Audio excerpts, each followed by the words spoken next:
Okay, so we're actually going to do a bid right now. We're going to go through the whole process. Some of this has to happen on the whiteboard, so you won't see this in the video, but you'll certainly hear the audio, and I'll talk about all the bits and pieces that we're sort of dealing with. But I'm going to essentially throw out a relatively simple shooting for us to go through so that when I have the conversation with you about trying to do this whole thing on paper, that sort of makes sense to you guys. So, that being said, I'm going to get off of this. I'm going to take this to the back though.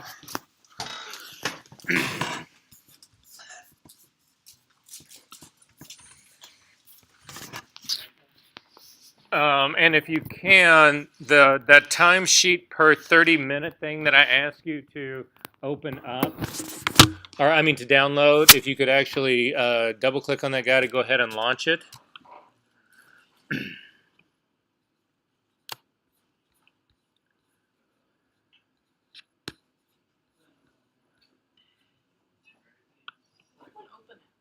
Yeah, mine's not opening either, so hang on. If you click on it, it should download. Once it downloaded, it won't open. Oh, that's why. It should open in numbers, though. That surprises me. Although, Sophie, you know, okay, try this one. Try saving that as an XLS format. So do a save as and change it to that one. This one? Yeah, because the one that is the old just XLS version. Try that and see if Windows can open that. I'm going to replace it. And then copy that guy over to here. See if numbers, because I don't think they have numbers on these computers. But you have Apple numbers, right? Yeah. See if that'll open. If not, I'll see if we can't translate it. Or you can ultimately make your own. This is actually relatively simple. All right, so if I can get everybody to look back here really quickly, we're going to look at this guy. So I want to have this conversation about doing stuff on paper first, because again, this is what you need to sort of figure out. So I am going to do a single day shoot, 2 models, 12 outfits, in the studio on a white seamless, as basic bare bones as I can get. Now, I know that a lot of you guys in here are not fashion photographers, and that's not what this is about. It's what I do, so it's the process that I go through. So you need to sort of take the approach to this and clearly adapt it to your own personal work. But then once we go through the estimating calculators, hopefully that'll make a little bit more sense. But so at any rate, I'm going to just mark it up here. So again, I've got 2 models. I have 1 hair and makeup artist, 1 stylist. I've got I'm going to do 2 assistants, 1 digital tech. That's how I'm going to start this whole thing out. That's basically what I'm going to do, okay? I said 12 shots, 1 seamless. Yeah, that part will work out pretty good. So if you look at the thing that I've actually set up for you right here, somebody shoot me a quick email. I've got one that's got divisions by hour. So this is, you can see these are timed by half hours. I've got one that's done by hours, one that's done by 45 minutes, one that's also done by 15-minute increments. So, I mean, you can certainly make your own, but I can just save you the hassle of doing this. But when we go to figure out a shooting like this, a lot of people think, okay, he's going to do 2 models for the day. We just book them for the day, and that's how we'll just charge this thing. So the models will be 8 hours, and that's just basically how we'll do it. But that's not good enough. You've actually got to go through this part. And so then you need to get into the scheduling part of it. And the thing that I always talk about scheduling is you build your schedule around yourself, around the photographer, because the photographer is the one person that has got to be present at every single event through this. A picture cannot be made without the photographer. If I have 2 models, I can make a picture. One of the models doesn't have to be in the picture that I'm making right now, or the other one doesn't have to be in another. That sort of makes sense, right? Hair and makeup doesn't necessarily have to be on set. Styling doesn't. I mean, I would want them to be whatever, but at the end of the day, the person pushing the button is what drives this schedule, and so that's what we're going to do to build the schedule. Make sense?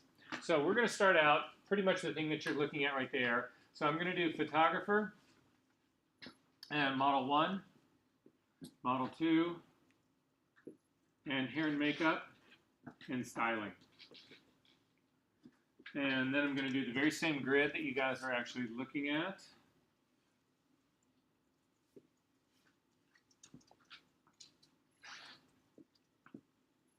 And we'll do, and this is the easiest way if you're going to build these things. I get really confused about doing 8, 8:30, 9. It just confuses me to do that. So what I always do is I go down this row first and you can do this by hand on a legal pad if you want, or just a regular sheet of paper. I usually print these things out and then I write in using a pencil on these so that I can erase on them. That's usually how I do this. So, but anyway, I'm going to do 8:30, 9, 9:30. Columbia has an emergency.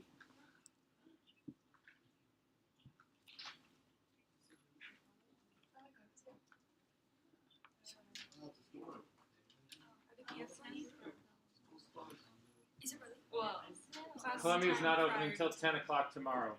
Oh. They might change it. 10, 30, 11, 11, 30, 12, 12, 30, 1, 1, 30, 2, 2, 30, 3, 3, 30, 4, 4, 30, 5, 5, 36, 8:30, 9, 9:30, 10, 10, 30, 11, 11, 30,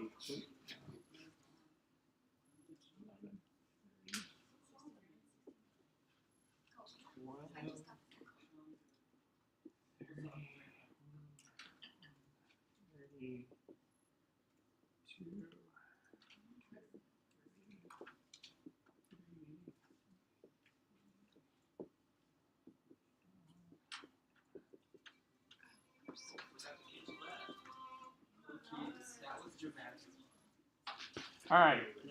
So basically, guys, I've got from 8 to 6 in my time frame right down here. Depending on the shooting you're doing, if you were, say, for instance, going on location, I would run a sun chart to know exactly when the sun was rising and setting so that I would know when my day really should start. So this thing could actually change. But again, we're doing this in the studio, so I'm not going to do that part. Don't need to do that part. So we're going to do this in the studio. Run these guys across. So what I need to figure out as a photographer is what my day is actually going to look like. So you, as photographers, how long is it going to take you to set up a seamless in the studio? Oh, and you should know, that's actually where I was going with this whole thing. You should know this. Don't ask me why. This is just how things have evolved. For everybody who works in the industry, a normal day in the photo industry anyway is 10 hours, except for models. Models are 8 hours, but everybody else is 10. Photographers are unlimited. When you're a photographer, you're not charging an hourly rate. So again, you set this up as a fee and as usage, so you don't get overtime. There is no overtime for photographers. But digital techs, assistants, those people all get overtime. Models get overtime, all of that. Digital techs, hair and makeup, styling are all based on a 10-hour day. Assistants are a 10-hour day. Models are on an 8-hour day, so that's how we're going to have to figure this part. We good on that? All right, just so that you know. Again, if you're working in a different industry, you would have to figure out how, what the price structure for that industry actually is as well. So, how long, back to my question, does it take you guys to actually set up a seamless in the studio and get it lit to do your photo shoot? 30 minutes? I call bullshit on that. It depends what you're doing. Is it just like evenly lit all across the board, or are we doing like white? I said white seamless. We're doing a white seamless. Knockout white or just white? Is But wait. Even a gray seamless. Guys, even a gray seamless, whatever. To get in a studio, dick around, have your cup of coffee, say hello to everybody, half hour's gone immediately. To then get your gear and actually get it all hauled out onto the set space, another half hour immediately. So you're an hour into this and you have the first light on the first stand. I can promise you don't. So then the next half an hour, you really sort of get things underway and things are sort of in place. And another half hour to get it tuned in. It's a 2-hour minimum. I don't give a fuck what you're doing. Allen Chrome on gray seamless, 2 hours. Just is what it is. Yes, Aaron. Oh, 2.5. I'm going to go with 2, but that's just me. But no, you would figure 2.5 into this. If yours is 2.5, that's what you would work out on this paper. I'm going to put 2 at mine, okay? So I'm going to say 2 hours for setup. So again, my day is going to start at 8 o'clock in the morning. That's when I'm going to start my day. I don't really like to start it earlier than that. But anyway, so we're going to do 8 o'clock in the morning. So as a photographer, this is setup right here. So setup. So is this. So is this. And so is this. So I'm actually ready to do my first shot at 10:30. I take that back, at 10 o'clock. That's when I'm ready to do my first shot, right? So when do I need my first model ready? Yeah, but if you do 30 minutes before, then you're going to pay for that. She's going to sit there on her ass for a half hour. But doesn't she have to get ready? Say what? Doesn't she have to get ready and all that? Yeah, so again, when do I need this girl on set? We're bringing this whole thing together, right? I need her on set at 10 o'clock. She's got at least, how long is hair and makeup? At least an hour. In most cases, it's an hour and a half. How long does it take her to get dressed? First outfit? Half hour. Don't you get dressed in style? Absolutely. Because they will take that size 8 and they will pin it down on the girl who's a size 0. But no, wait, it doesn't end there. Then it's like the debate with the art director. What shoes are we putting her in? Well, I like those heels. Well, I want those boots. Oh, those boots don't go at all. Are they approved? I don't know. We need to call, creative and see if they're approved for this season. Oh, well, what jewelry? Are we doing jewelry? Let's do these earrings. I don't like copper. Okay, well, let's do silver thing. Whatever. And this just goes on and on and on, and all of a sudden you're just like, believe me, half hour. Okay, so if I need my model, number 1 on set, ready to go at that 10 o'clock, right? When do I have to book her? Wait, how many?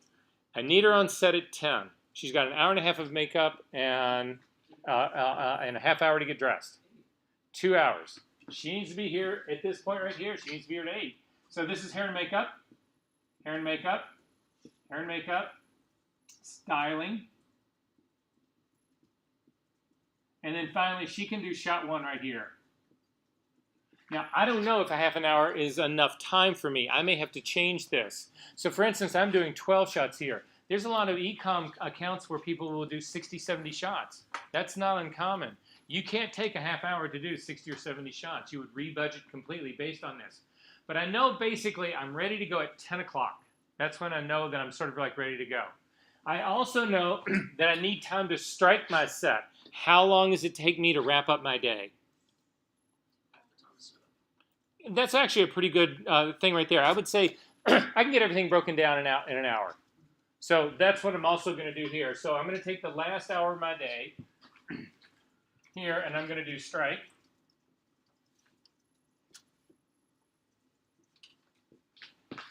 So then I have got basically, I'm not going to put this in yet. The time that I've got between setting up and tearing down is evident to me right now. I can see it. So I've got, this would be 1, 2, 3, 4, 5, 6, 7, 8, 9, 10, 11, 12, 13, 14 half hours, which basically gives me 7 hours to actually do the shooting. Am I missing something? Can I shoot this entire time? No. What am I missing? Lunch. Exactly, I'm missing lunch. How long does lunch take?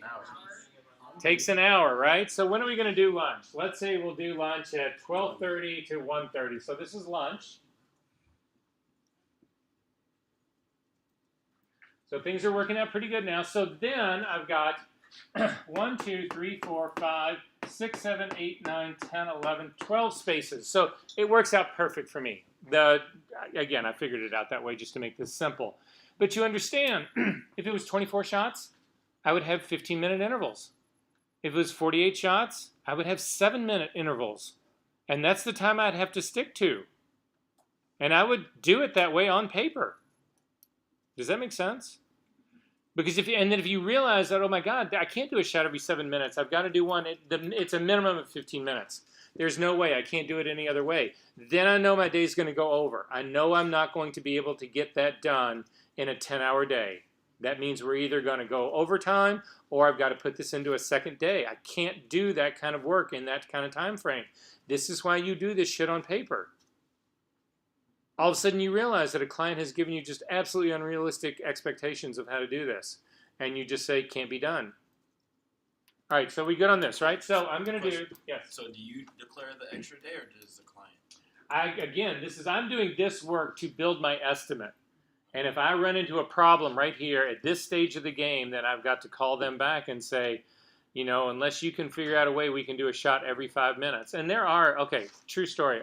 There was a girl I asked one time, everybody has horror stories. And so I said to her, what was the most shots you ever did in a day? And she said 268. And I said, you're kidding me. And I was like, what was it? And she goes, swimwear. And I was like, you've got to be kidding me. And she goes, no. And I said, how did they do it? It was done in a studio in Germany. She would stand in film. They were shooting film. She would stand on set. They would do 3 pictures of her. Bang, bang, bang. She would take one step to the side, not just out of the view of the camera, one step to the side.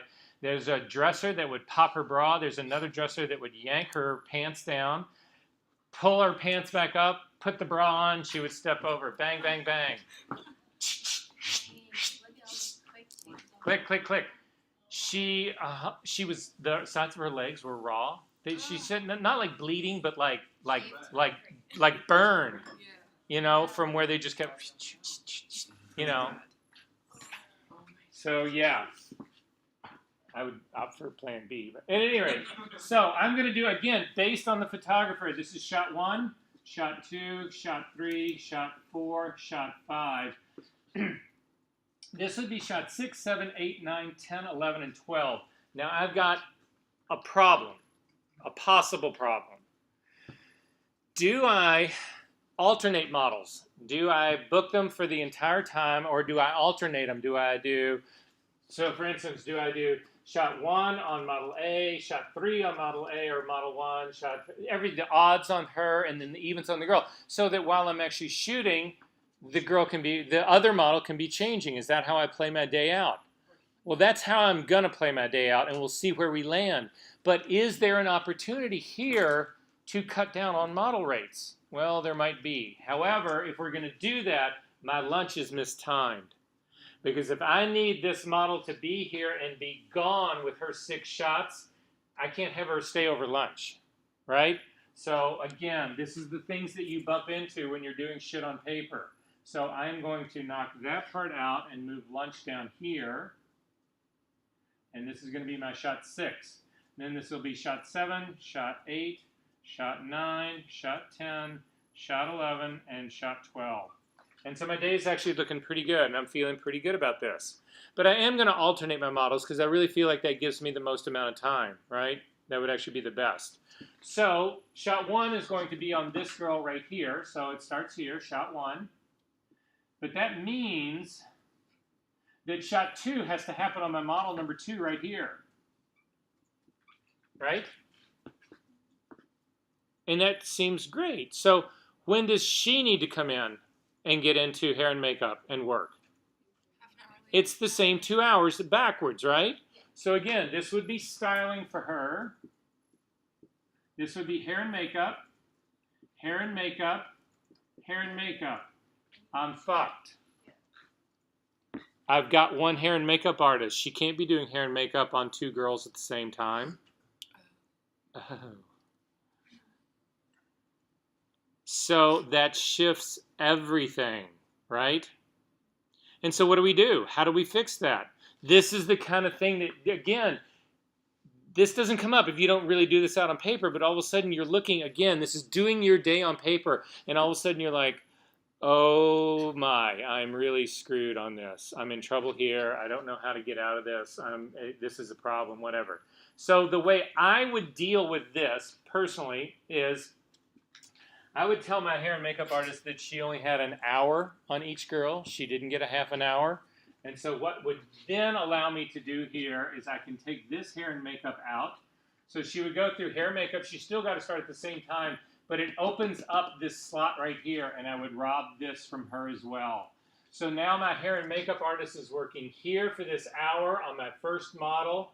Then she gets an hour for my second model, and I am still able to keep this shot schedule that I've got going here. But now this whole thing has told me that. I know where this is happening. If not, my day's going to go to hell because I've got to squeeze in that extra half hour. I've got to start robbing from somewhere to make this all happen. Does that make sense to you guys?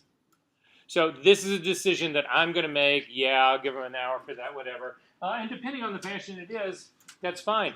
I may get into a situation here where I realize that I really do need that hour and a half, in which case I would not book a single person for hair and makeup. I would either book 2 people to do that, which people do all the time, or I would book a person just to do makeup and another just to do hair so that they could actually work off of one another and play that time.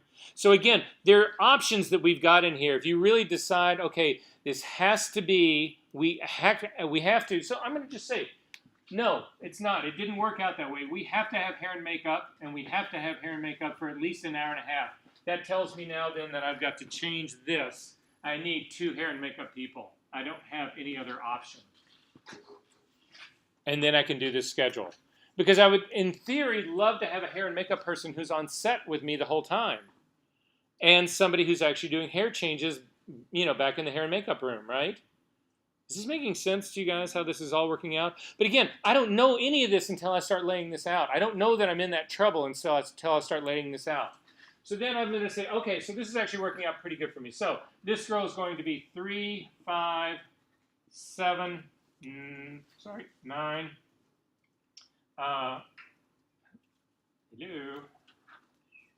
9 and 11. This girl is going to be, this girl is going to be 2, 4, 6, 8, 10, and 12. So when does model number 1 have to show up? 8 o'clock. That's her start time, is 8 o'clock. When does she leave? 4:30. How long is that? It's 8.5 hours. That's a half an hour of overtime. Lunch. Say what? You didn't factor for lunch Oh, no, lunch, believe me, if they're there, they're there, and lunch happens in it. yet. They still get paid during lunch. Oh, yeah. So, model number 1, it doesn't matter whether it's bullshit, it's just how it is. Model number 1, the thing is, the truth of the matter, the way they would argue that, the way an agency would argue that, would be, okay, are you willing to let that girl go to do another job for that hour? Because it should be her choice. You are keeping her from doing another job. It's the same thing that'll happen in travel days. The reason people charge for travel days is that you can't work on a travel day. You are traveling. So if you are having to spend that time for that job, you should be getting paid for it. But anyway, so 8 to 4:30 basically works out as 8.5 hours. That extra half an hour is going to be a double time. So essentially, she's 9 hours on the clock. Does that make sense? Just to figure it out. If we could do 8 hours at a regular rate and a half an hour at double time, basically that ends up being another hour. So she's 9 hours. Did you know that we had overtime on a model? No. When you first started this, you said, well, we'll just book them both for the day, 8 hours each. Well, already you're a half off, right? Or a full hour off is basically what this is boiling down to, right? So the most expensive girl that I ever shot at Lord & Taylor was $20,000 a day. Oh, wait, it gets better. Lingerie rate, really see-through, transparent lingerie rate is triple. $60,000 a day. Wait, $60,000. Can somebody divide 60,000 by 8 for me really quickly? Anybody have a calculator? Lunch. $7,500. $7,500. That extra hour is $7,500. that I didn't figure out. So, and I'm shooting 2 girls that are the same rate like that for 2 weeks. So it's 10 days, 2 girls, $15,000 a day mistake that I made because I didn't figure this out. That's a $150,000 mistake I've made.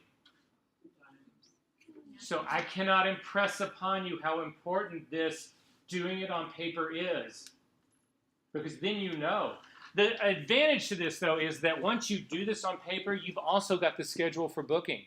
So all the work that you needed, because the next girl, you're telling her to come in. She doesn't come in until 8:30. You know that now because of your schedule.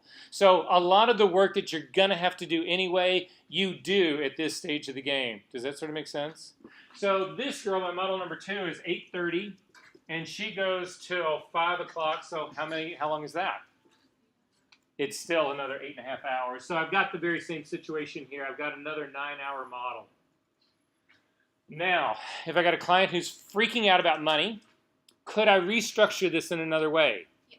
It's possible that I could knock half an hour off of hair and makeup on both of them to eliminate the extra half an hour in the overtime. It's possible I could drive that hard, but I know going into my day that my hair and makeup person needs to know that. You have got an hour for this. You don't have an hour and 5 minutes. You have got an hour for this, and if you fuck me over, I will kill you and your family. Yes. Could you break up the days before lunch Yes. and after lunch with them all? You could. So that's another way that we're going to actually look at this and see how that whole thing goes. Say what? Have one hair and makeup artist? It's possible. So we can take a look at that really quickly. I'm going to get rid of the hair and makeup part over here. We'll see if we can figure that out another way. So if we did that, let's say again, so this is version 1 over here. We'll do version 2 over here. So this would be model 1, V2, model 2, V2. Because again, what I would do is I would look at it, I would have this in my back pocket. So this is the way that I would bid it, the expensive way. If they came back to me and said, Verser, your bid is too high, we need to actually drop that down. Well, there's so many pieces of advice I can only give you that you've got to take away from today. The one thing you do not do, and it's certainly not your first go-to, is drop your rate. You do anything else before you do that. You restructure the talent pool. You say, well, we can't shoot for 5 days. We can only shoot for 4. You say, well, you can't go to Miami. You need to do this, out here at the beach on Chicago. You don't shoot on 10 rolls of seamless, 10 different colors. You do 5. There's other things that you do. You say to them, I will work on this. I will put the pencil to this to get this out. But the worst possible message that you can send to them is dropping your rate, because you've just told them that I'm not worth what I told you I was worth. They will lose all confidence in you. It's death. Don't do it. You are better off sticking at your rate and knocking an entire day off. So you'll make less money, but you'll still keep your rate. Your rate is your integrity. Does that make sense with this? So that's not what goes. So at any rate, if we're doing that route, I'm still going to keep this at my hair and makeup part here where we're actually thinking about it doing. So I will do hair and makeup, styling, and then 1, 2, 3, 4, 5, 6. And then that lets me know for this model right here, again, I can work this whole thing backwards. I've got to give my hair and makeup person at least a half an hour to eat, but she doesn't need an entire hour, because what I need to do is I've got to actually start shooting. 7 is right here. So 7 has to happen here. So I'll give her lunch as well. This would be, nope, that doesn't get lunch there. This gets styling. This gets lunch. This gets hair and makeup, and hair and makeup. So I know now this girl needs to start at 11:30, and she goes to 7, 8, 9, 10, 11, and 12. That works out right. So in my new version, version 2 of this girl starts at 8 o'clock, and she leaves at 1 o'clock. Yep. 8 to 1, which is now 5 hours. And this girl starts at 11:30, and she's done at 5. So that's 5.5 hours. And I just went from 18 model hours to 10 and a half. Make sense? Okay, so this is how we're going to actually deal with our whole scenario right here. I'm going to stick with this first version of it right here, and we're going to actually do the bid for this job all together. Yes? Question. When you have like a model like working a certain amount of hours, isn't by law you have to feed them like an hour, like half an hour to an hour per lunch? Nobody pays any attention to that stuff. That has more to do with kids. Kids have more restrictions on them that, and it also has more to do with actors. It's the Actors Guild that does that. So it's not really something that in this thing that you actually would worry about. So, all right, so we're going to go back up on the big board. So did that folder that I asked you to download? Inside of that folder, there are two different files. It's the thing that I use to do all of my estimating and all of my invoices. It's my gift to you. I know, right? How sweet. There's a little weird something about how one of it works, though, so I just want to make sure that you guys get this. I'm going to download this version as well, just to go through this with you.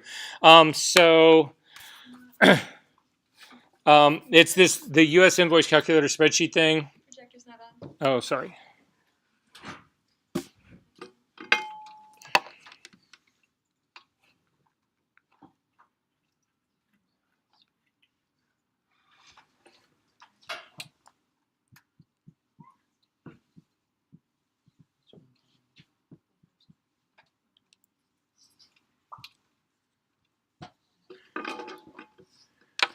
Yeah, so I'm just going to click on download folder. Oh, sorry, you still can't see that yet. Did everybody get it downloaded? Sophie, did that work for you to change that? It did? Okay, guys, so if you don't have a copy of Excel, while you've got these things open on these computers, I'll show you really quickly what to do. Let me get the projector up. You just need to save it in a more current format that numbers can deal with.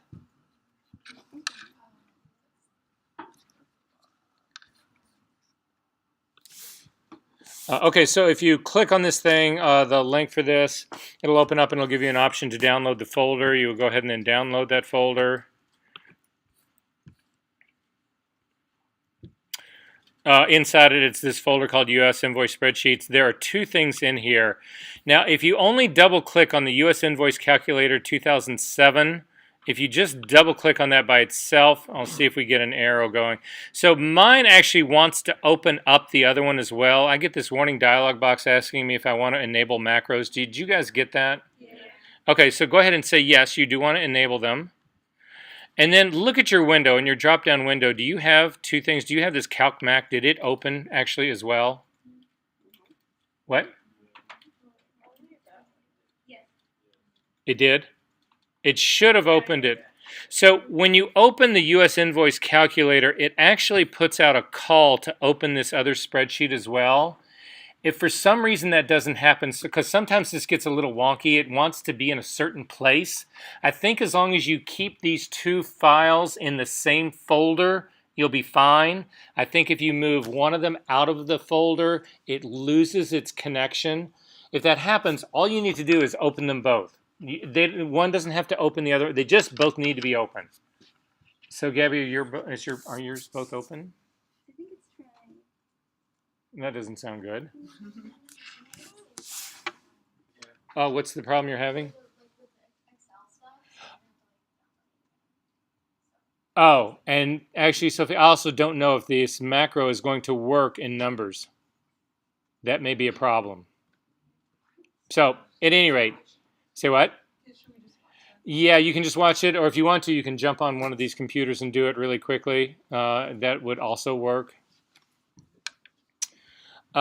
Okay, so with both of those open, I'll show you basically what's going on here. If you click on the one that says US Invoice Calculator, you will see up here that there is a list of services. that exist on the spreadsheet. There is a thing called number of units. There's a price in here. There's a total in here. There's a place for some notes. There's also this thing that says use Command Option X to invoke the macro, which will actually extract. What this thing does is that, and it's something that's just, it's sort of like housekeeping for doing estimates. We're going to go through this thing and actually generate the prices that we need to do on this guy. However, when you actually go to do an estimate, you don't want to have all the things on here that you didn't use. So for instance, I've got a whole thing for film and processing right here. You would not want those to be on your estimate and just have blanks next to it. There would be no reason. It just doesn't look professional. You want to cull out only the items that you ultimately need to actually use. Does that make sense? You'll see what happens when we actually run this thing. The other thing to talk about right here is this. I'm going to just show you this CalcMac. This is actually a programming language. This was written to do that work. So what it does is it just extracts all the pertinent information. It then orders it in order of importance, and you'll see what ultimately happens. But at any rate, you have both of them open, but all the work that we're going to do is going to be in this US Invoice Calculator. Okay, so the first thing I'm going to do, and we talked about this before, was we are going to, and this is actually, I'm going to leave this on. Okay, we'll just talk about this here without using the whiteboard on this. So, usage, what is the usage for this? So I said initially at the outset, this was going to be one time for a catalog, US only. So what you think of when you think of your day rate is one usage. What usage ends up being defined is as media, location, and time. So those are the generalizations of this. So in my sense, media is catalog. Location would be the US. And time would be one-time printing. And so for that, I charge my photographic fee. So this $3,500, which would be my rate to do this job, will buy them that one time. It's a one media used in one location for one time. If they add web to this, that then doubles the media. That then doubles this photographic fee. Does that make sense?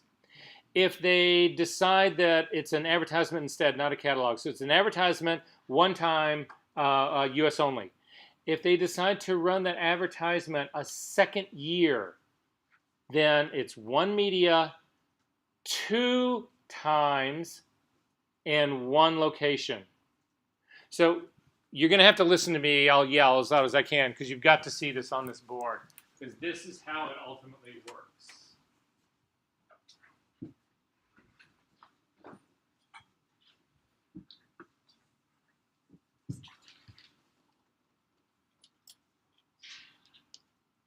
I'm actually going to lose the second girls over here because I need room. So we are going to do media, time, and location.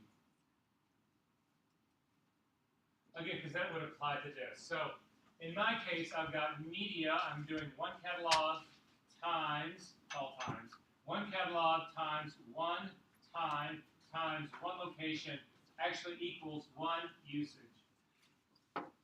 And that would be $3,500. That's what they get for that. I charge them about photo fee for that, and we're done, and that's it. However, let's say that changes, and we go to two media. So I would have two media here, so I'm doing catalog and web times one time times one media equals two usages, and that would be $7,000. Make sense? If, let's say, we stick with this two, but they want to use it for 2 years because it's not a fashion thing, it's a perfume thing and whatever. They're going to do it 2 times like this, times, again, one location just in the US. That's 2 times 2 is 4, that's $14,000 for my usage, 4 usages. Does this make sense? So is usage beginning to sink into you guys now? So it can go on and on and on. Let's say I'm going to stick with the 2 media times 2 years, but they want to use this in not only the United States, but they want to use this in Europe as well. That's now 2 media. This is now 8 times. 2 times 2 is 4 times 2 is 8.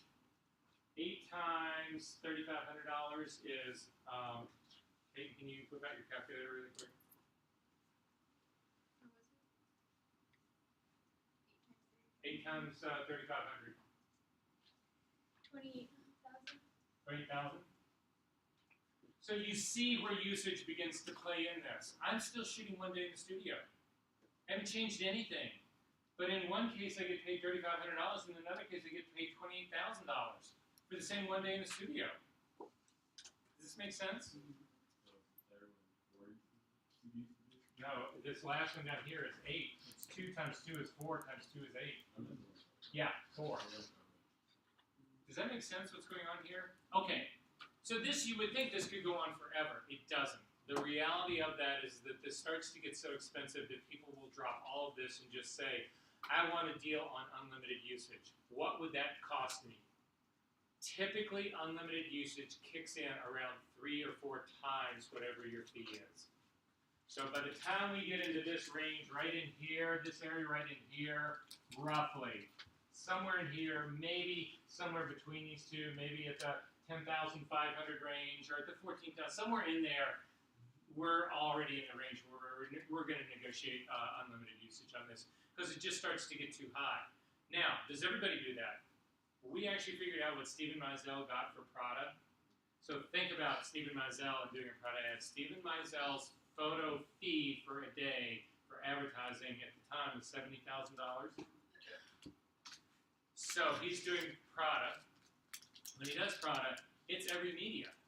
So it is web, it is print, it is billboard, it's like imaginable, right? So there's like 4 or 5 media at least.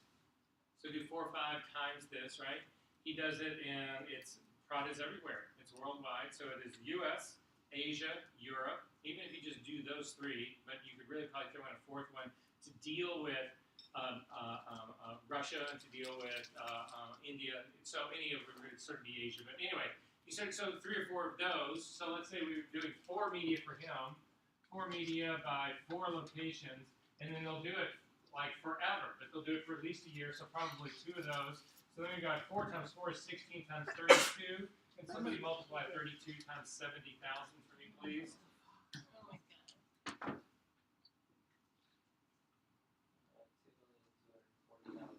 And so $2.5 million a day is what Steven's pulling down to shoot product. And actually, that would probably be realistically low. I'm sure they're negotiating more than that. But you get where this is going, right? So, oh, absolutely. That's what the licensing is all about. That's exactly why you write those licenses. It spells it out, what they get to do with it. So again, in my case, I would spell it out, catalog, 1 time, US only. So this is how we're going to do it. So the easiest thing to do is you put in the number here. This would actually be the number of days that we're dealing with. Again, we're not quoting a day rate, but that's what we would use to figure this. So if this, instead of 12 shots in 1 day, was 24 shots over 2 days, I would simply double this. But in this case, it's 1. So I've clicked on the first thing here. I'm going to put in a 1. If you hit the tab key, it will carry you over, and you can change the price of your whatever your base is. So in the case of you guys, if you were competing against me, I would actually put, not competing against me, but if you guys were competing for the same job, you didn't know I was actually bidding on it as well, you would probably put in 1,500 as a new student coming out. Hit the tab key again, you go to notes. It will actually do the calculation for you. If you had any quick note to put in here, like including agency fee, that kind of stuff, you would do it here. However, I do notes at the end of all of this, so I don't really put a whole lot into this. Hit the tab key again, and you'll go right down to the next line. You don't have to always do it that way. You can click and just around in here and change things. So I'm going to go back to my 3,500 and then just tab through this. Is there a prep day on this? No, there isn't. We decided I was going to do my setup and tear down in that 1 day, but usually if I can get a prep day, I will do it. And this is something you guys need to think about in your estimating right now. This is a biggie. You need to start building in things that you can take out. You do not want to do a bare bones estimate because they always are going to come back to you and say it's too high. They're always going to want you to change something. So if you start building in automatically stuff that you can take out, you're ahead of the game. Does that make sense? I'm not going to put in a prep date. Instead of using the tab key, I'm just going to do my return key to go just downward now. You can also use your arrows to do this.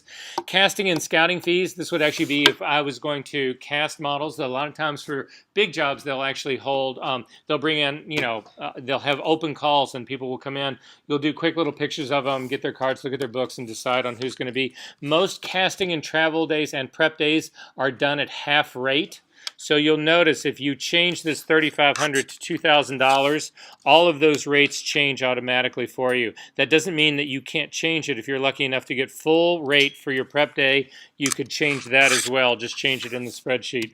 But at any rate, that's how this is actually going to work out. But I'm not going to do any of those guys. I'm going to come down to doing my crew. So I said that we were going to do 2 assistants. However, I'm not going to do them at $250 a day, which I could get them for, but I'm actually going to be giving them $300 a day. Why? No, because I'm padding my estimate. Guys, I'm telling you, you want to know how to do this shit, you've got to think like this. So I'm padding it so that I can turn around and whip it out. If they give me the $300, great. I'll either pass it on or I'll keep it myself. Which do you think I'm likely to do? Depends on how much I like my assistants. But anyway, so hair and makeup. We decided that we needed 2 hair and makeup people to do that job, right? That's what we figured.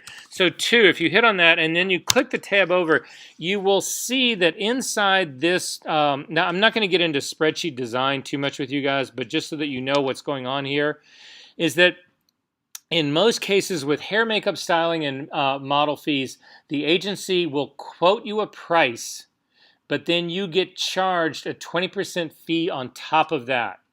So if I get quoted $800 for a hair and makeup artist for the day, I don't get charged $800. I get charged $800 plus 20%. I get charged $960. So you need to know that, because if you call up and you want to book my wife and you say, how much is Debbie Jacks, her agent will say to you, she's $800 a day. And if you put that in your bid, you will be underbidding this, because you will not have left out, you will have left out the agency fee. Is everybody good on that? So to figure out what that is, if you take 800 and you multiply it times 1.2, that will give you the additional 20%. If it was a 30% bump on there, you would do 1.3. If it was a 25% markup, it would be 1.25. You guys get where this is all going, right? But standard agency fees all over the country are 20%. So that is the reason this has got that figure in there. So when you hit enter in that, you'll see that the reality of it is she's $800 a day, but the cost ultimately is going to be $960 for each of them. Make sense? Are there questions about this? Because there's a couple places this comes up. I'm not doing individual hair and makeup, so I can blow past that. I am doing styling. One of the things we did not talk about in this is, in the styling, are they providing the clothes for me? Or is this an advertising job where the stylist has to actually go out and shop for clothes? Because that's who would do it. If that's the case, I need to budget in that time. So let's say instead of this being a catalog shoot, this was an advertising shoot. And she had to go out and buy that. How long does it take a stylist to buy 12 outfits? All week, 3 days. You need to know this stuff. So what do? You call up your stylist and you say, I've got this job, I need 12 outfits. They end up having to do an estimate for you so that you've got the numbers to plug in here. Which is why you can't give the estimate that the art director wanted to get from you in an hour, or that day. You need time to pull all of this together. Does that make sense? Yeah. The one thing people forget all the time in all of this, though, is that most stylists with wardrobe are buy and return. So if you say it's going to take her 2 days to buy that, a day for the shoot, that's 3 days. How much time is it going to take her to return that stuff? You've got to build that into your estimate. Oh, well, it's a half day for returns. I forgot to put that in. Oh, well, that's a $500 mistake you just made that you eat. This is why you cannot do this. Remember I said to you, they're going to ask you for a number. Just give me a ballpark figure. Well, you're not figuring in the half a day of returns. That just cannot go in your mind. in that time frame, you've got to do this. Okay, but in the case of my stylist, she's only going to be there for the day. Again, if you go over here and look at her rate, she's $750 for the day plus her agency fee. However, she's going to be dressing the whole time. She does not have time to prep these clothes, so we need to bring in a stylist assistant. And again, if I'm giving my regular assistants on the set $300 a day, I'm going to do the same thing for the stylist assistant, and I'm going to just keep going on. Does this make sense? Production coordinator. In a job like this, for the most part, depends. A lot of studios will do the production themselves, but what production really means is that who's booking the models? Who's renting the rental studio that we're going to shoot in? Who's booking the time for that? Who's making those arrangements? If the models are coming in from out of town, who's booking the airline tickets? Who's booking them in the hotel rooms? That's what a production coordinator would do. Typically, the way you figure out a production coordinator is for every day you are shooting, you add a day of time for them to do the pre-pro. So I'm shooting for 1 day. My production coordinator I would have for 2 days. Does that make sense? If I had a 7-day shoot, my production coordinator would get 14 days. If I had a 10-day shoot, she would get 20 days, or he would get 20 days. Does that sort of make sense? So for every day. So at any rate, I didn't even put production coordinator on my list because I forgot all about it. So that was a $1,500 mistake that I just made because I'm putting in 2 days for her at $750 a day. My digital tech, 1. I'm going to leave that at $450. What's the rate for a digital tech in Chicago? Well, you should know this. You're getting ready to be them. Runs pretty much from $350 because, again, a lot of people will do the assisting part as well. So it's a lot of competition for this. $350 to $600 would not be unusual. A really full-blown digital tech guy on an advertising job could easily pull down $600. I'm going to put in $500. Why am I putting in $500? I'm over budgeting so that I can drop it down. Digital production charges. What the fuck is that? What we talked about here, and hopefully you guys will get a chance to read this, is if you go back to our website and you look down here, you don't think I haven't included it all for you, do you? But oh, you would be wrong. So right here is part of your assignment. 3.7 is read justification of digital charges and why you actually do them and how you figure them out. Basically what they do now is they replace the cost of film and processing, and I typically base it on what film and processing would be. So if I had a client that was asking me to do film and processing, that's how I would figure it based on that. So if you go back to our calculator and look right underneath this, you can see in film and processing what I would actually be charging for film and processing. So I need everybody to figure this out because this is what your digital charges are actually going to be. So for film and processing, I would shoot, you can take a look at my breakdown and my markup right here. Typically, what I would do in a case like this is I would charge $12 for a roll. I would only shoot medium format. That's what I always shot for this kind of stuff. Charge $12 for a roll of 120 E6 and charge $18 for the processing. It would be $30 a pop for that. So I would end up basically, and a typical shooting for a single outfit for me would be 5 rolls. That would be 60 images. No, I take 50 images because in a 6x7 you only get 10 frames. So for 50 images, 5 rolls at $30 a pop, it's $150 per shot that I'm going to do. So I could come up in here and I could put in 12. That's the number of shots I'm going to do. Hit the tab key and come over here and put in 150. Those are my digital production charges, $1,800. Now, you may say, wow, that seems like a lot. I need to pad my guy here, but I'm worried. Now I'm beginning to get a little nervous about this, that I'm going to start to scare this client off. So I'm going to change it, and I'm actually going to come in here, and I'm going to change it to $50 a shot. That's what I'm going to put in. I think I can probably not freak them out at $600 where $1,800 would. So what is this that's going on in my mind right now? This is all the psychology of the game. What can they handle? What can't they handle? What's going to be offensive to them? What can I take out? What starts to look like I'm gouging them? $1,800 look like a gouge to me for something that they don't even understand what the fuck it is. $600, I can say, well, justification. What's basically happening is that my camera, my sensor, there's wear and tear on my sensor. So just like film and processing days when we would charge for film and processing, we charge that to actually recapture the cost of a camera because I'm going to have to go out and buy another one when I rear this guy out. And at the very least, you don't look like you're gouging them. But again, this is another pad for me. Does that make sense? It may even freak me out a little bit more. I may say, oh God, that 600 looks like just an odd number. You know, I'm going to actually change this. So I'm going to put a 1 in here and click over here and go 500. That's going to be my digital production charges because I don't want to flip them out. Maybe you change to 3 because you're nervous. Daniel. Is this spreadsheet just for you, or is this what you would send to the client to show No, them? I'll show you. We're going to go through the whole thing. So hang in there. Okay, I'm not going to do any retouching. That would actually happen with them. I'm not going to do any production charges. Hard drives. How do you deliver your film? How do you deliver your digital files? CDs? Good luck with that. Thumb drives? Good luck with that. You know, everybody uses hard drives. What's a hard drive cost? Well, I can get a terabyte hard drive for $50, but I'm going to leave $250 in here.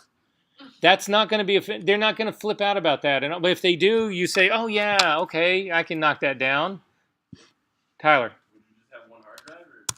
Yeah, because one hard drive, I can get a terabyte hard drive. I'm not going to be, if I shoot more than a terabyte worth of files in a day, I won't probably survive that day. So I think that'll be enough. There is no film and processing, so we can blast through that part. But now we get down to talent, and we can look at talent right here. So I was doing talent. I figured out I needed 18 hours of talent. That includes my hour of overtime. So it's an easier way of figuring it. But in talent, $200 is what I've got in here. This is an hourly rate. That is not. Say what? Can you scroll up? Oh, sorry. Yeah. So I'm sorry. Yeah. So you can see it. Yeah. Better. So what I really need to do is figure the range of talent that I'm going to work in. You would be hard-pressed to find anybody in the city of Chicago that'll work for less than $2,500 a day. Most of them are going to be at the $3,000 to $4,000 a day mark. So I'm going to go for the $4,000 a day model. That's 8 into 4,000 is $500 an hour. Yes, $500 an hour. Right, 5 times 8. Yeah, so that's what it is. So I'm going to change this 2 to a 5. The reason I've got that times 1.2 is, again, there's an agency fee that's associated with that. So that's what my adult fee is. If you were shooting kids, they work at a cheaper rate, so you wouldn't have to worry about that. If you had fittings, let's say there are days that they will bring models in to do fittings. Fittings are charged at a different rate than actually on stuff for print. That kind of stuff. So basically, you would bring the model in before the shooting. They get together. You'll have a seamstress come in. They put all the clothes on them, and they actually refit them. In our case, nobody I know still can afford to work like that. The last person that I worked for like that was Macy's West, and what they did was they actually had stylists on set. Seamstresses on set during the day, and they would be tearing clothes apart and restyling them during the shoot. It was absolutely insanity. I actually shot for Wilson's Leather, and they did it with leather. They had 2 people, and they would walk in, and immediately every jacket, every pair of pants, every skirt, every dress, everything except purses, they would split the seams of it all right off the bat. They wouldn't even look. They would put it on. They would just split the seams, put it on, and rebuild it. And they were doing leather. They had these gigantic fucking machines that did. I mean, it's just. I'd never seen anything like that in my life. And they paid them so much money. They were so good. But this stuff fit. It was flawless. And they could turn in any direction. I mean, it was just flawless. The stuff that we do, it's all pinned and clamped in the back, and all. You can never turn around. If you need to see a side shot, you have to re-clamp and repin it all on the other side. If you need to see the back shot, it has to be redone then from you're clamping and pinning the whole front. But because you did the back first, the back needs to be then re-steamed out. It all needs to be re-prepped because it's all been fucked up from all the pinning and the clamp. Yeah, it's a nightmare. So at any rate, we're going to avoid all of that. Catering. What do you charge for catering, and what do you provide? So typically on a shoot day for us, you would always provide breakfast of some kind and lunch. That's what I always do. These figures that I've got right over here are a good reasonable number for you to consider. This is not great lunch, but it is probably catered.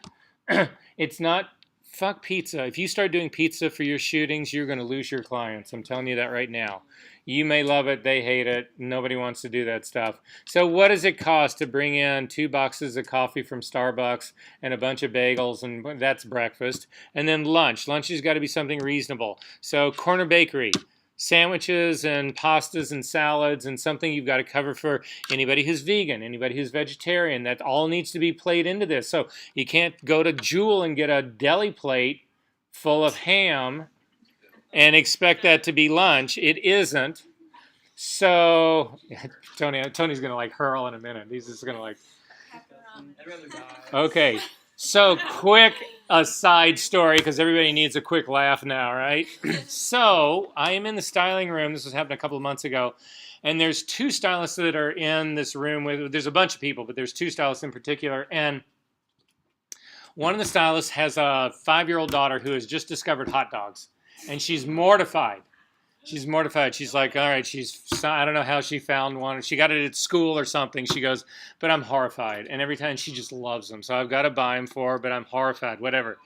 And the other stylist says to her, oh, what's the problem? And the first stylist says, well, just the idea of it, whatever, that just really upsets me. That really sort of like bothers me. And she goes, oh, so does that apply to like any kind of like sauce? You know, does that does that apply to sausage as well?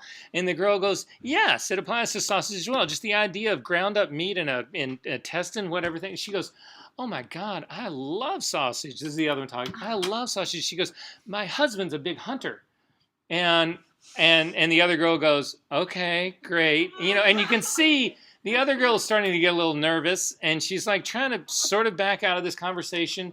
And the girl whose husband is a hunter said, yeah, as a matter of fact, he just shot a deer in our backyard last week. And the girl's like, okay. And she goes, and he gutted it right there. He hung it up and slit it through. And and the girl now, the first girl whose kid is eating the hot dog is now ash white.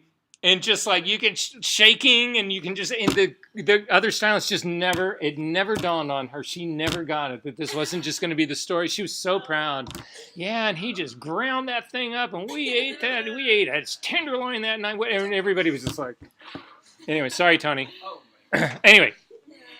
So catering, what I've put in here is basically to figure out $40 a person, $15 for breakfast per person, $25 for lunch. So I've got $400 in here. This would be for 10 people. And realistically, let's count out the number of people that we're going to do. So we've got photographer, assistant 1, assistant 2, digital tech, model 1, model 2, hair and makeup 1, hair and makeup 2, styling 1. We've got an art director at least. Who am I leaving out?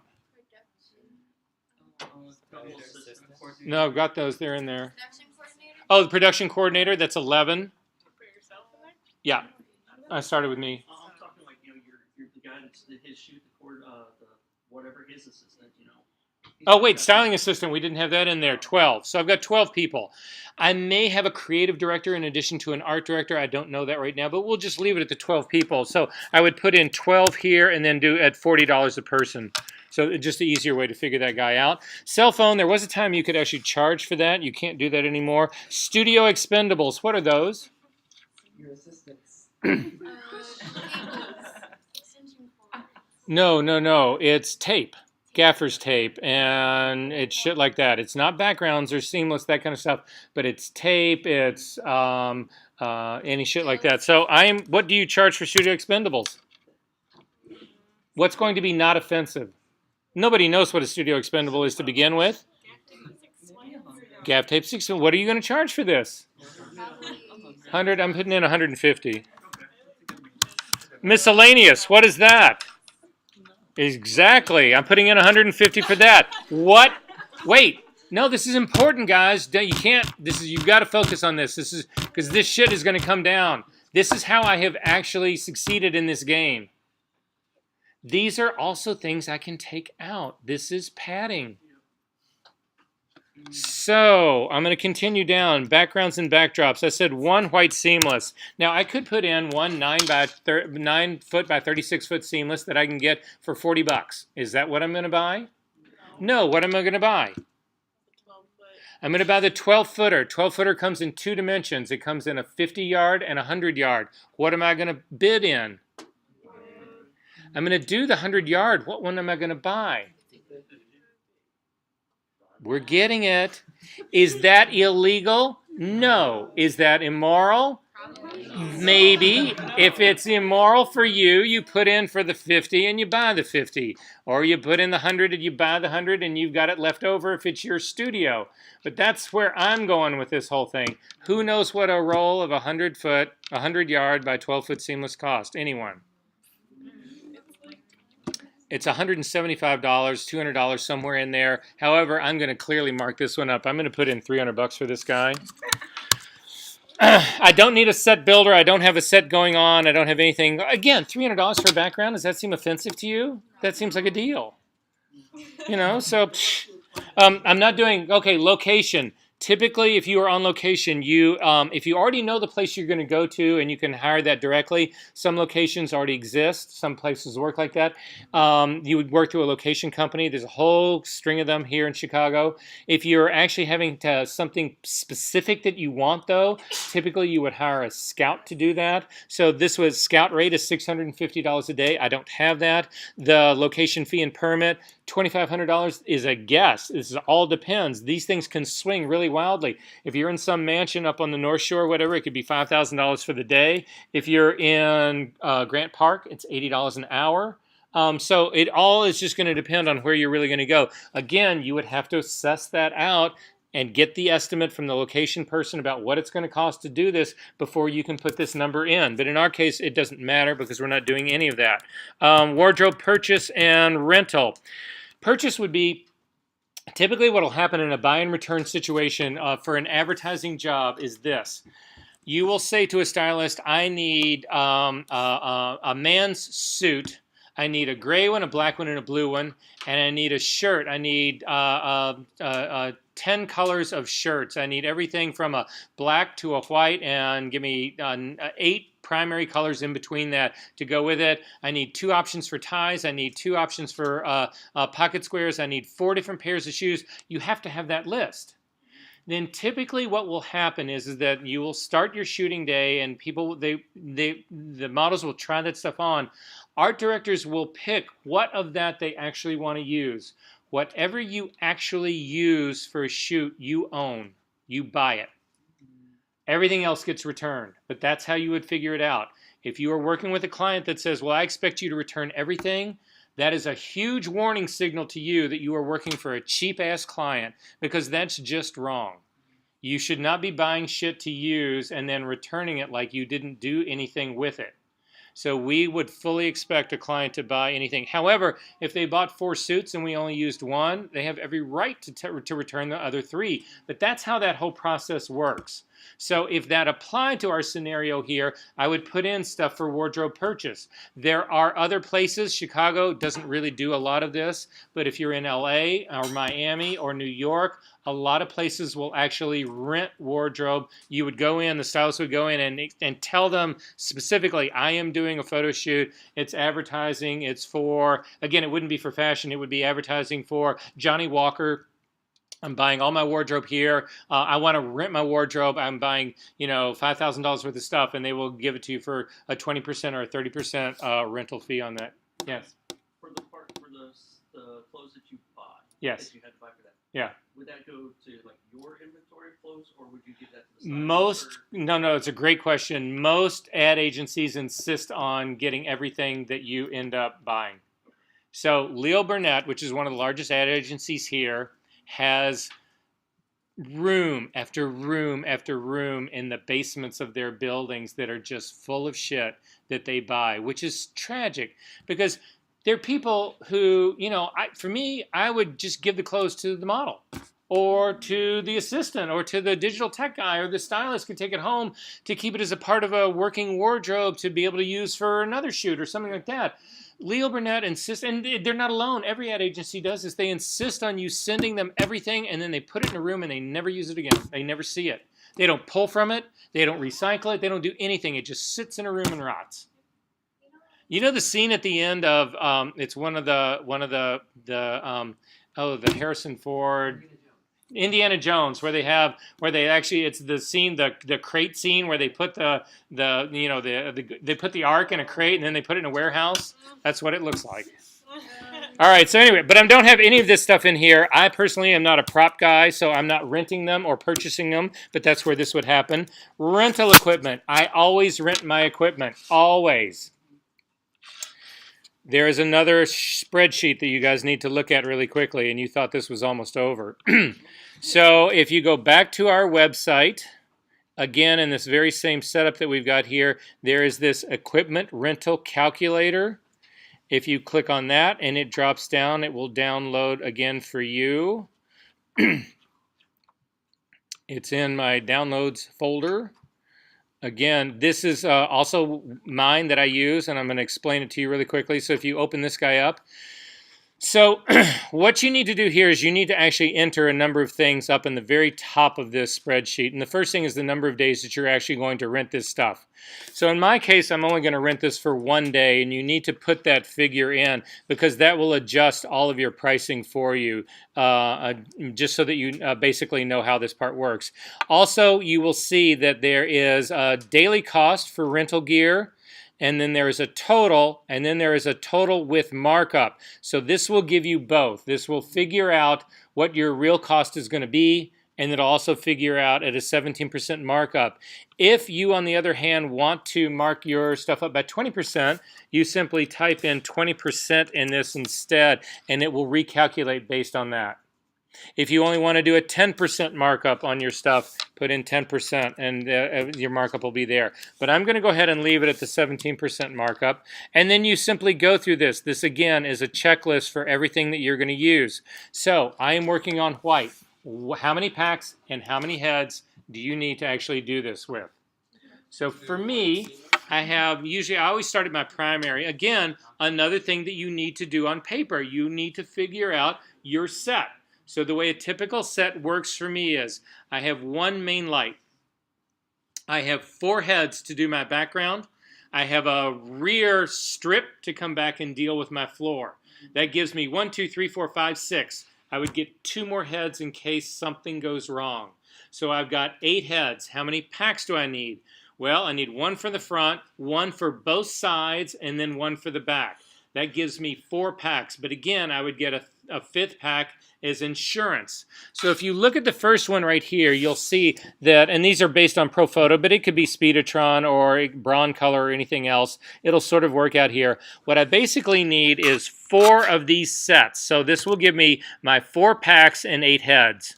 I'm going to go down here, though, to just get a single power pack, because remember, I said I need 5 power packs. So I've just added my single power pack to that. And then we need to get into the other things that you actually want to work with. Do you want to actually shoot with a ring flash, a true ring flash? Are you going to use a beauty dish? Well, typically in my setup here, I would use a beauty dish, so I'm going to put a 1 in there. I go down through all of this. I am also going to put a spot grid in there. I'm going to come down here. I'm not doing any battery work here. I am going to add 2 cable extensions just in case. I am going to add 1 Octabank. I'm not going to use a diamond box. I'm not going to use soft boxes on the background. For umbrellas, I'm going to put in 4 umbrellas for here. This is probably a little bit of padding. I don't need reflectors, barn doors, or snoots, but I do need spot grids. Where the hell are they?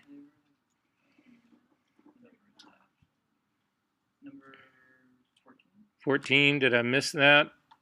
Yep, I did blow by that. I'm going to do 2 sets of spot grids because I do a lot of stuff with spot grids. I don't need soft boxes, reflectors. My Pocket Wizards, I've got 5 packs plus my camera. So again, I'm only going to use 4 packs plus my camera would give me 5 radios, but I'm going to get 6.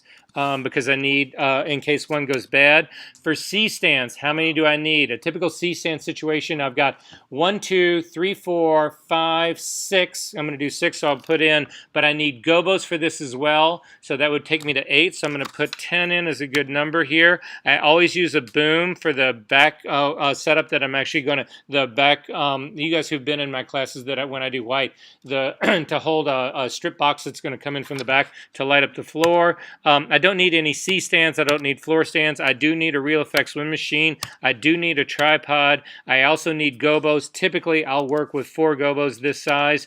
Nets, if I'm using What nets will allow me to do is if I'm shooting a white shirt with a black pair of pants, I can actually knock off a little bit of the light on the top. So I'm going to put in for 2 nets here.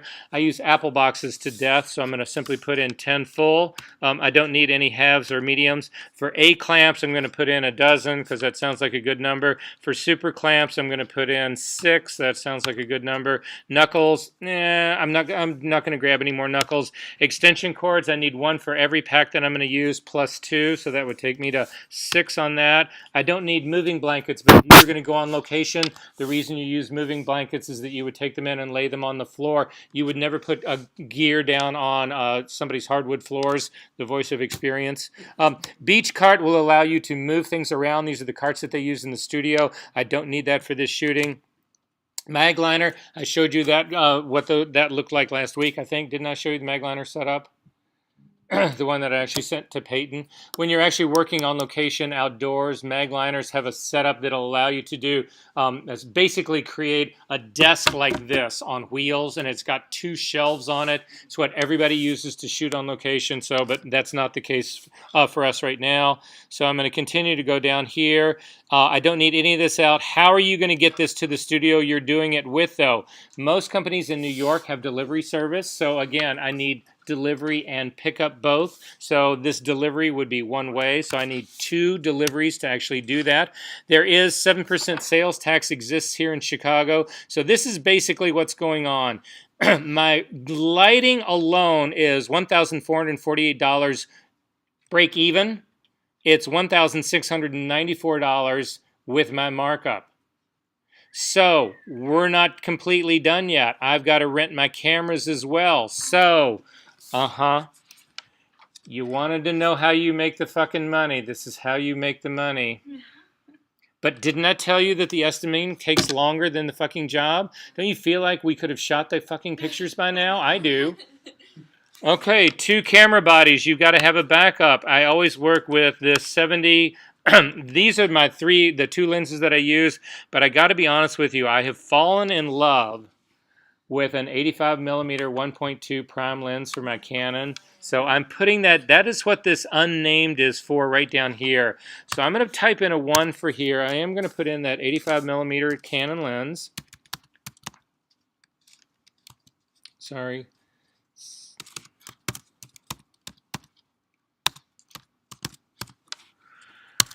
I don't know what that guy costs. So really quickly, I'm going to go online and a new thing, whatever. The place that I get the best place that I can find to get prices from. ProPhoto here has a lot of gear, and that's probably where I would rent this stuff.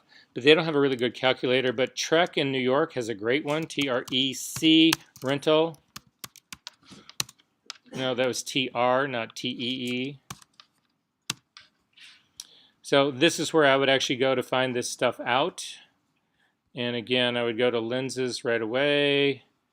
And in their lenses, you can see they do a lot of really weird stuff here, but I'm going to try to go down. I'm going to guess where hopefully this thing might be. So I went into deep. I'm going to come back into 3. 50, 85 right here is $15 for the day. Oh, this is 1.2. This is the lens right here. $30 a day, so that's what I'm going to put in. So back into my calculator. And guys, you can't guess on this stuff. You just can't do that. So that actually puts in the price for me for everything that I need for that. So again, going down in here, I'm not going to get any other lenses. This would also give you medium format. Do you put in for a CF card reader, that kind of stuff? I'm not going to do any of that. I would put in for a flash meter. Also, how are we actually going to do this? Is the studio you're renting supply a monitor and Macintosh setup for you guys or not?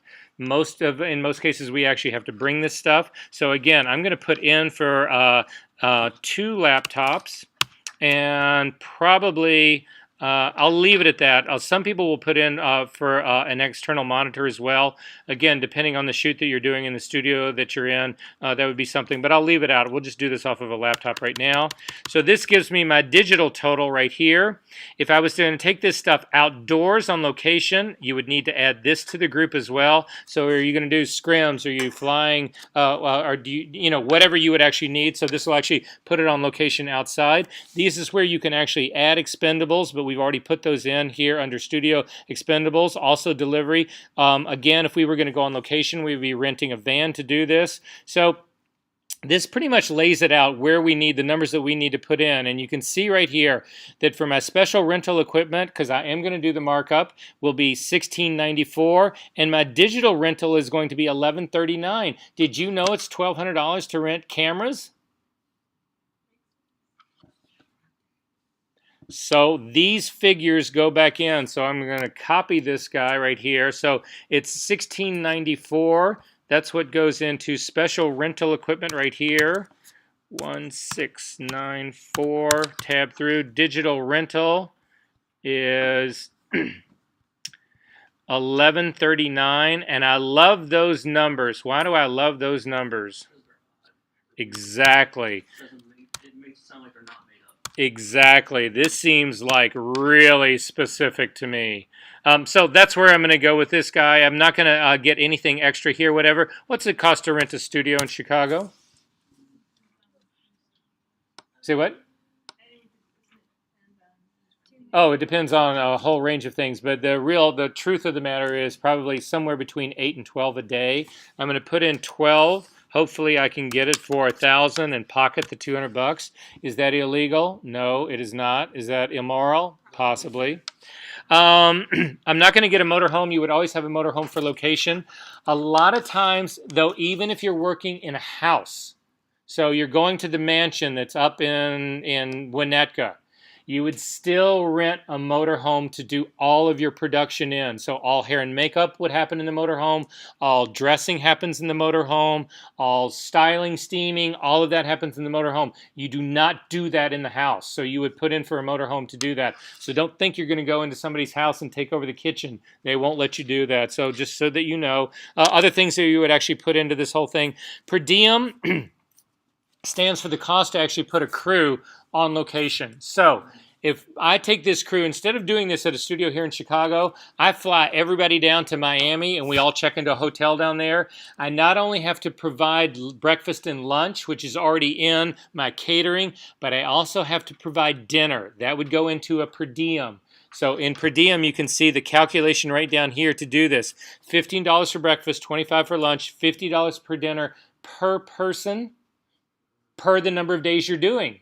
So if you've got a crew of 12, which is what we just came up with, so let's say, I'm just going to put in the number here just so that you can see what ends up happening here. So let's say I'm going to put in equals 12 times the number of days I'm actually going to be there. So let's say I'm going to be there for a week, 7 days. All of a sudden my per diem is $7,560. But the client just wanted a quick number from you.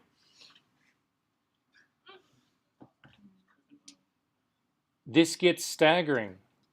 And this is what I charge. And this is what you're going to charge. So don't be floating out those, oh, yeah, my day rate's $2,500 a day. I can probably do it for 10. Fuck you. You will fuck yourself. Yes. But even if you, like, give them this bid, like we said, like, they would still bill, like, all the talent and hair and makeup separately? Everything that we could get done, but you're giving them what you think it's going to cost to do the job. But then I would say to them, I want you booking the talent. I want you paying for it. I want you picking up the hotel. I want you picking up the airfares. The models are billing you direct. If I can get the stylist and the hair and makeup and all those people to bill them direct, I do. Usually the only people that I will carry will be the digital tech and the assistants because I feel like they're mine. But I would not pay for their air. I would not pay for their hotel. I would not pay for their per diem. No food, no nothing. That would all go directly to the client. Okay, we're almost there, guys. Insurance and liability. We talked about insurance in this class, so I'm going to actually add for that. I would do this 50, but I would actually do that per day. So if this was 7-day shoot, I would put in 7 days for this. I would bump it up. Again, it would just make it a much higher price for this. Again, I'm going to also add insurance riders in here as well, because who knows what the fuck they are. But they sound important, right? I want my thing insured, right? So I'm going to put in 2 for that, whatever. And this is where I'm ultimately at. So if you take a look down here at the bottom, we came up with $26,083 for a 1-day shoot. This is actually average for me. 20 to 50 is usually where I come in, depending on what we're really doing. This would be the cheapest, a day in the studio in Chicago. But then it's padding, right? Padding is in here, but I want to talk about this part first really quickly, and then we're going to look at the rest of this, and then we'll talk about dealing with the padding part. So here's the thing. Do you really give them a thing that says $26,000 and 26,083? Wouldn't it be a whole lot better? I mean, this is just pricing 101. Can I knock $84 out of this fucker to get that number down to 25? Sure I can. I can take their insurance riders off. So now I'm at 25,933. The difference in looking at 25 and 26 in a client's mind is $1,000 difference. I just knocked $150 off, not $1,000 off. Does that make sense? So again, this is the art, guys. You've got to think about all this. So the next thing to do, if you've done all of this, hold down the Option and the Command key and hit the letter X. And voila, what you have done is you've culled all of this out. It leaves your photo fee at the top. Your photo fee will always be at the top. It then orders all of your expenses from the most expensive down with this thing at the very bottom. Aren't you happy I did that for you? So you do not need to cherry pick this stuff. Then you would actually go into Word, or in this case, your estimate form. So where is our estimate form? I'll show you mine, and then I'll open this guy up. So this estimate form right here, and again, you would fill all this part in here, but where it really matters is this part that we'd actually get to right down here. In fees and expenses, you would grab all of this and drag it down like that, going through all of this, and then this is the trick. You have actually copied a spreadsheet. If you do a paste right now, you paste in the spreadsheet. Well, I didn't paste that in this one, but at any rate. So I'm going to undo that. Instead, if you come up and you do down to Paste Special, and you put in unformatted text, then I'll actually throw it in like this. Now, I have stationery that I do this on that's actually got tab stops that are preset. So I'm going to show you what mine ultimately would end up looking like. So I'm going to do an open here.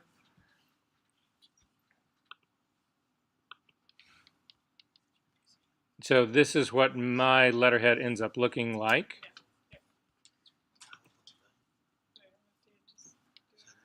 So again, and I would start this exactly the way that you would do a typical setting like this, a typical letter. So I would start out Bonton, if that's who I was doing it for. You would put in their address. Actually, I take that back. You would start with the date, today's date. So today's date is February.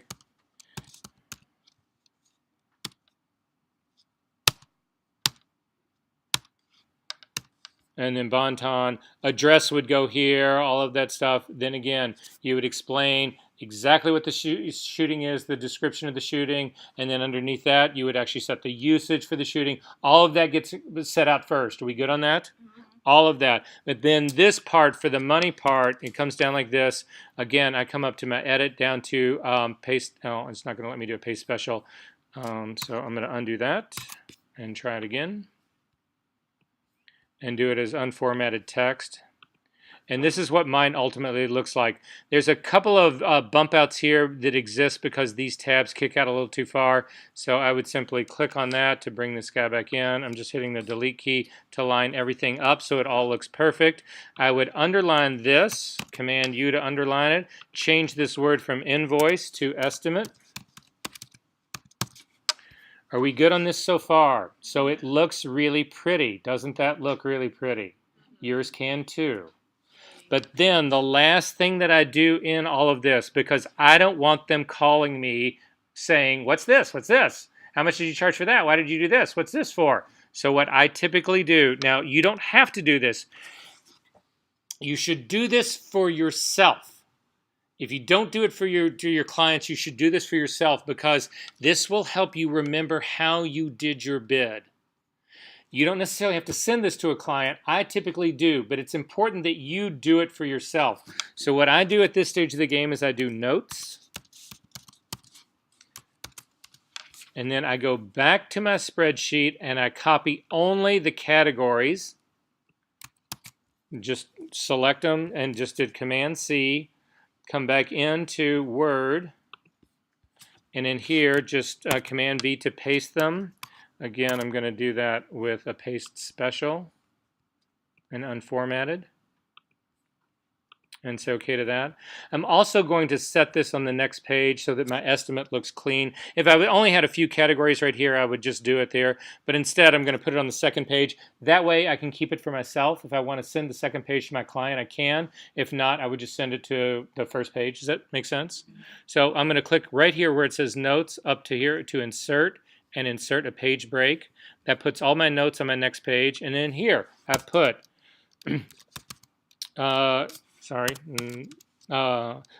one usage. Then again, I would probably put some note, refer to usage above, something like that, or refer to usage above. Or what some people will do, if you don't want to put in a specific descriptor for this, you could also put in as estimated. And then talent, 18 hours at $500 an hour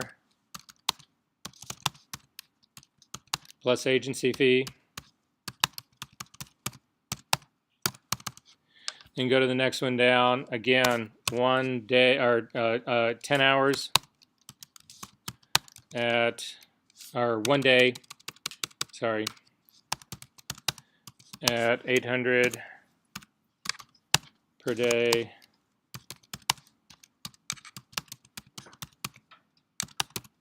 You get where this is going. I go through all of this because then I know what it is I've done, right? If they come back and they say, okay, we got your 25.9 whatever, we need to knock 10% off of this. That's $2,500 I need to knock off of this, right? $2,500 is going to take this down to 23 and change, somewhere in there, right? So basically that's the target I need to go for. I can go back into my estimate form and go after all of my padding. So I'm going to leave the assistants where they are. However, I'm going to take my digital production charges out. I'm going to take my hard drive to $50. I am got to leave the adults where it is. We're still going to eat like we're eating. I'm going to lose my expendables and my miscellaneous. In my backgrounds, I'm going to get the smaller roll of seamless for $250. Where else can I go? The studio rental, I'm going to take it down to the $1,000 that I can get it for. And then I'm just going to hit, again, Option Command and run it again. So I'm down to 24.6. I got to get another 8 out of here somehow. So what else can I do? Well, we just took our models from $4,000 a day girls to $3,600 a day just because the math is easier. That'll take them to $400 an hour instead. Run my calculator again. Now I'm at 22.5. I would at that point probably put my miscellaneous and studio expendables right back in. Again, they said 20% off. They didn't say, oh, 22% or 23. Do you get where this is going? And I have not touched my rate. I'm not touching the money that I'm making in this guy. All right, so anyway, that's how I would do it. Finally, before I run out of battery, I would go back in here. So all of this part's done under my total estimate here. Again, I would open up,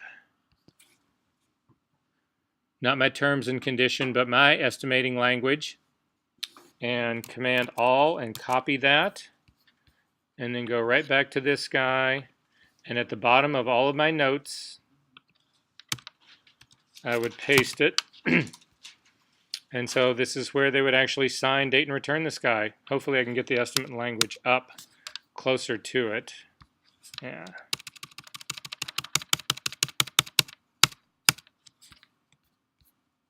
And there we go.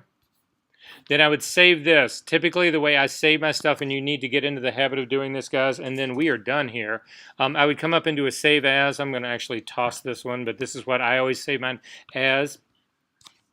So in my TOS folder, I'm going to actually create a new folder, and it's going to be the name of this job. So the way I name my jobs is I start with a 3-digit code. BON stands for Bonton, and the date that this is actually going to happen on. So 2018. If they don't know the date, I will put in today's date. If they know the shooting date, that's the date that I would actually put in here. 08. So I'm sorry, 0208, and then I'm going to do underscore estimate.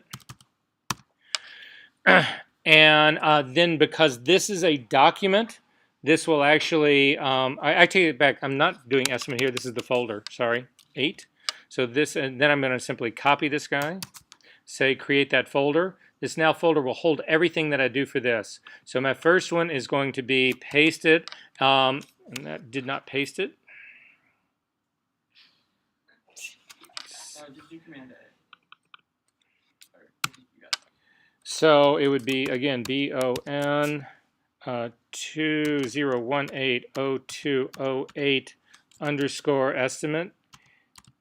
And then I want the extension on here. So I leave that document on here. So that goes into my folder. And I know that this is now the written Word version of that.